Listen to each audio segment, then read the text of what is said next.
ডাক দিয়ে বলে, সাবধান, আমি আল্লাহর বন্ধু যারা হবে গো, এদের দুনিয়াতে কোনো ভয় নাই, আখিরাতে কোনো চিন্তা নাই। যেই ময়দানে সবাই নাফসি নাফসি বলে কাটবে গো, যেই দিন মানুষ নিজের ঘামে নিজেরা সাঁতারে কাটবে, ওই কঠিন মুসিবতে আল্লাহর নিজের কোনো টেনশন আর যারা টেনশন। এই জন্য আমার আল্লাহ বলেন, ইয়া আইয়ুহাল্লাযীনা আমানুত্তাকুল্লাহ ওয়াবতাগু ইলাইহিল ওয়াসিলা। এই ইমানদারগণ, তোমরা আল্লাহকে ভয় করো। যারা আল্লাহকে ভয় করে তারা বান্দা থাকে না রে, এরা আমার আল্লাহর বন্ধু হয়ে যায়। জুরি জুরি কি আল্লাহু আকবার বলা যাবে না? হুজুর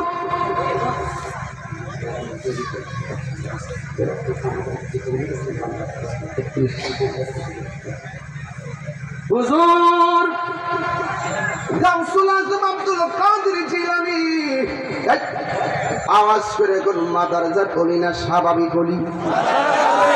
মাদারজাত ওলি রাস্তা দিয়ে রওনা হয়ে গেছে। রাস্তা দিয়ে যখন রওনা হয়ে গেছে, তখন একদল ডাকাত তারে ধরলেন। ওলি আল্লাহরে কি মিথ্যা কথা বলে? ওলি আল্লাহরে কি মিথ্যা কথা বলে? ও মুরব্বী আব্বা, ওলি আল্লাহরে কি সত্য গোপন করে? আল্লাহর ওলি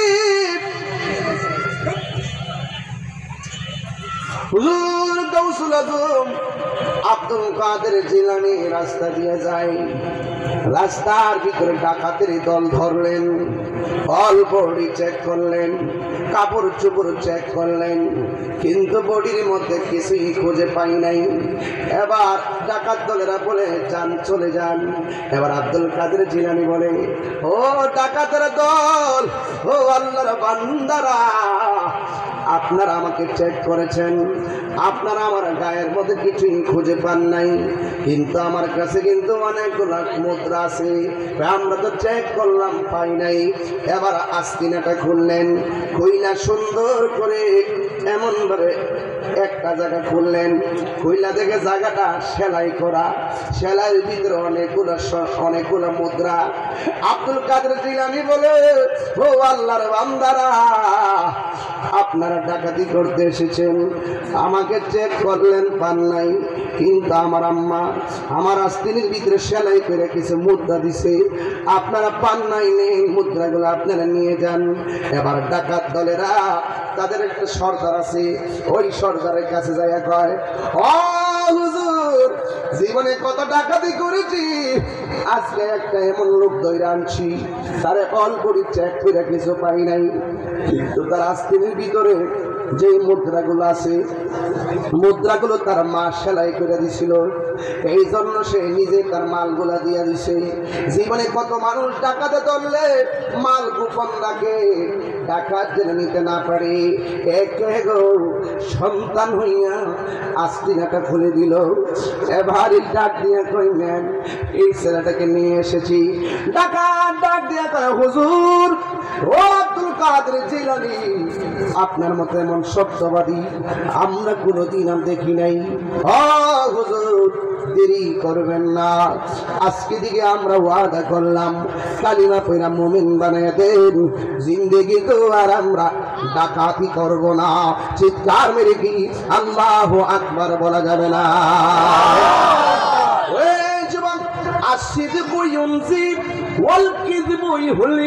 সত্য মুক্তি দেয়, মিথ্যা ধ্বংস করে।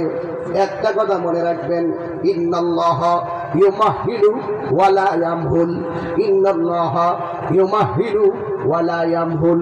আল্লাহ ছাড় দেয় কিন্তু ছেড়ে দেয় না। ওলি আল্লাহর সঙ্গে গাদ্দারি করবেন, হাদিসে কুদসির মধ্যে আমার আল্লাহ বলেন, মান আদালি ওয়ালিয়ান ফাকাদ আযানতুহু বিল হারবি। যারা ওলি আল্লাহর সঙ্গে গাদ্দারি করবে, যারা ওলি আল্লাহর সঙ্গে বিয়াদবি করবে, যারা ওলি আল্লাহর সঙ্গে দুশমনি করবে, স্বয়ং আমার আল্লাহর পক্ষ থেকে খোদাই গজব তাদের উপরে ঢেলে দিবেন। আল্লাহ বলেন, আমি আল্লাহ নিজেই তাদের সঙ্গে যুদ্ধের ঘোষণা দিলাম। এখন আপনারা মধ্যচ্ছরের মানুষ, জবানটা খুলে বলুন, আল্লাহর সঙ্গে মোকাবেলা করার কেউ আছে? ও বন্ধু, আমি বলছিলাম মুজাদ্দিদিয়া তরিকা প্রেসিডেন্টের নাম হলো হযরত মুজাদ্দিদ আল ফেসানি, যিনি হিন্দের পাঞ্জাবে অবস্থান করছেন। ওনার দুইটা সন্তান ছিল। এই দুইটা সন্তানকে একজন উস্তাদের কাছে দিয়েছেন পড়ার জন্যে। ওই মুজাদ্দিদ আল ফেসানি দুইটা সন্তান আম গাছ জাম ধরে না আম ধরে, কথা কানে গেলে আম গাছে কি আম ধরে না জাম ধরে, কাঁঠাল গাছে কাঁঠাল ধরে না বড়ই ধরে। এবার মুজাদ্দিদ আল ফেসানি দুইটা সন্তান, এদের মধ্যে বেলায়েত জারি হইয়া গেছে। ওনার দুইটা সন্তান উস্তাদের কাছে লেখাপড়া করার জন্য পাঠালেন। কিন্তু ছাত্র দুইটা যখন উস্তাদের কাছে পড়তে গেল, উস্তাদ ছাত্রকে পড়াচ্ছে, ছাত্র দুইটা শুধুমাত্র উস্তাদের কপালের দিকে তাকায়া থাকে। বন্ধুরে আমার, ও মধ্যচরের বাবারা, কেন গাউসুল আজমের নাম জপি আমরা? কেন আব্দুল কাদের জিলানীর শান তুলছি শূন্য যান? মুজাদ্দিদ আল ফেসানি দুইটা সন্তান চলে গেল উস্তাদের কাছে পড়ার জন্যে। উস্তাদের কাছে পড়ে নাই, না পড়িরা তাদের বাবা আব্দুল হযরতে মুজাদ্দিদ আল ফেসানির কাছে আইসা ডাক দিয়ে কয়া, পাগো কোন উস্তাদের কাছে আমরা পাঠাইছেন? আমরা যখন উস্তাদের মুখ থেকে পড়া শুনি, আমরা তাকায় দেখি উস্তাদের কপালের মধ্যে 3টা আরবি লেখা দেখা যায়। সুবহানাল্লাহ। কয়টা আরবি লেখা দেখা যায়? আরো জোরে গান।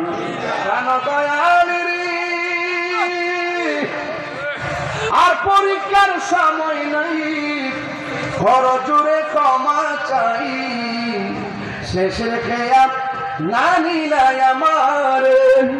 আমার 3 কি এমনি